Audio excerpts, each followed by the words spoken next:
Hello, welcome back to Rev Endurance Sports and another edition of Bicycle Education.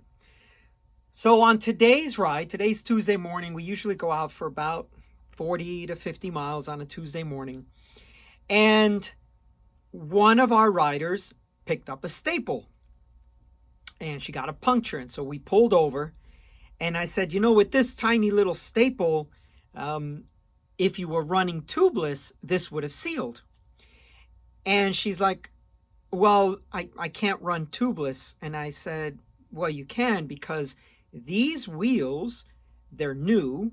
They've just released just this year, I guess. They are tubeless compatible. You're just running a tire, regular Clincher tire and tube in there. So if you had a tubeless tire and some sealant, you would be fine. She said, oh, okay, I didn't know that. And so it got me thinking, well, how many other people don't know that? So that was one thing. And then the other thing was I was thinking about, Tubeless and Tubeless Ready. And there's some confusion there too. So I thought, okay, let's just do a quick video about those kinds of things. And then I thought about Tubular. So let's just cover that. So we're going to cover basic four things or four types of tires. So Tubular, Clincher, Tubeless, and Tubeless Ready. And there is some confusion out there, but let's see if we can break it down a little bit simpler for people to understand. The first tire that I wish to talk about is what's called a tubular tire. Now, a tubular tire is a tire where there is a tube inside the tire. So the tire and the tube are one assembly, right? Exhibit A. It is sewn shut, and then there's a base tape applied. And so now you take this complete tire, so tire and tube. Sometimes there's a butyl tube in here. Sometimes there's a latex tube in here. Latex tube would be higher end type tubular. But if you're a triathlete and you got to park your bike overnight, you may want the butyl tube because it is less permeable, less air permeable. And this would be a tubular rim. So a tubular rim has more of a bed and it doesn't have raised sides. We're going to get back to this in a minute. All right, so that's tubular. Then what is common now is tubeless. And tubeless can come in a tubeless compatible, right? So something like this. I hope you can see the spoke holes in this. So this has spoke holes. This is an important detail here in a minute. So this is a tubeless compatible rim or a tubeless ready rim, but you need to put rim strip and valve stem in this. Then there's also just the tubeless rim, right? So hopefully you can see that this is all metal and there is no holes for the spokes, okay? And this kind of goes back to what Mavic did when they introduced UST, and that usually means it's a rim with no spoke holes at all, right? And so all the spokes are reinforced and attached to the outside of the rim. All right? No spoke holes. Now, the tubeless ready rim, you could just run it just as a regular type of rim, but then you have to put the rim strip on there. And then that rim strip, you need a tubeless specific valve, okay? So let's go back to this tubular thing. The tubular thing is glued onto this rim. So you can see some glue residue on here. This is glued on. Now, what are the benefits to tubular? Well, for the longest time, it was about ride feel. It was about you can continue to ride a punctured tire. So the Pro Peloton is still running a lot of tubular tires because even when this punctures, they can keep riding until their team car pulls up and can give them either a new wheel or a new bike. With the disc brake era, they get a new bike. off the roof of the car. When you rode tubular tires, you typically had a spare one of these folded up underneath your saddle with a toe strap. That was a more traditional look. And this was pre-glued, so you had the glue on there, and when that glue made contact, because it was contact cement, with more glue, then it would attach to itself. So it's not a messy thing to have a pre-glued tire. I mean, this is pre-glued, and you can run your hands on here, no problem whatsoever. It only makes contact to itself, okay? After it's dried, of course. So now, as I mentioned before, one of the benefits of Tubular is if you puncture, you can keep riding it, ride quality, ride feel, and it's typically significantly lighter. The tire tube combination, very light, especially if they use a latex inner tube, and the rim itself is very light as well because it doesn't need a lot of reinforcement for the upright hook where the tire bead connects to that hook. And of course there's hookless rims, but we're not going to talk about that today. All right, then you got tubeless. That's been coming around for years, and this is a Shimano wheel, and the reason I'm holding this is because back in 2007, Shimano and Hutchinson, a French tire company, interesting name for a French tire company, but they got together in 2007 and they designed road tubeless. So we go back to Mavic for mountain bike tubeless, 99, 2007, road tubeless came about. And I started riding road tubeless in 2007. Why? Because the Shimano rep came into the store with the Hutchinson tire talking about how great it was, and so I wanted to experiment with it, just like I was on Di2 in 2009. The benefits of road tubeless, as people say, is it'll seal if you get a puncture. And generally speaking, the smaller the puncture, the higher degree that it will seal. It's a little messy. It could be this, could be that, but just depends, right? Depends on the pressure you're riding, in my opinion. If you are running mountain bike tubeless at 20 psi, 25 psi, because you got a really big fat tire, you're going to be fine. It'll seal every time. But on road tubeless, 80, 90 psi,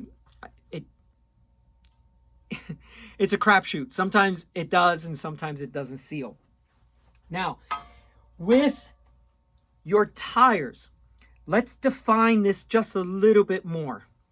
So this is a tubeless tire from Continental, and what they mean by tubeless is that on the inside of this tire there'll be a butyl layer, so extra rubber on the inside, so that it will seal with the tubeless rim, and you don't need sealant for it to seal. You're still going to need sealant if you want puncture protection, or I should say, when you puncture, for it to seal, you'll need some sealant, right? But they designed, Continental, the tubeless version of this tire, they designed it to seal without the need for sealant inside. However, if you read the box, it'll even say it on the box. We recommend using Conti sealant, right? Okay. Then you have what they call Tubeless Ready. Now, Tubeless Ready is not, doesn't have a lot of extra rubber, and it is always recommended that with a Tubeless Ready tire, you use sealant because it'll be more air permeable, a Tubeless Ready tire. And if you look at, let's say, this Michelin tire, it says efficient only with sealant, right? Only with sealant. So there's that. But what if you don't want to deal with all that? You know, we talk about the benefits of tubeless. It's a faster rolling tire, generally speaking, lower tire pressures, more comfort, all this other kind of stuff. But what if you don't want to deal with all that? Then there is what's called a clincher tire, right? So we've got Tubular, Tubeless, Tubeless Ready, and here we are now with the fourth type of tire, which is the most common tire that people have been riding for a very, very long time. And this is just a standard tire that everyone knows already. It's a clincher tire. It clinches onto the rim. The rim has a hook on it, and this bead will sit and lock into that hook. But you have a tube inside. Now, if we go back to these other two tires, the Tubeless Ready and the Tubeless, you can also run a tube in them, which of course, if you're flat when you're out on the road, that's probably what you'll do. If the sealant doesn't work, you'll put a tube in and you'll get home. A clincher tire always has a tube in it, okay? And you could just run regular, you know, what I use for regular clincher tires is just the industry standard Velox rim strip, right? Nice and hardy. You put this on, it'll be on there for a long, long, long, long time. But you know, it's also French, by the way, and it's a cloth tape, and it's very, very, very good. These kinds of strips usually give way after a little bit of time. The hole elongates or ovalizes, and then it exposes that valve hole and could cut the tube.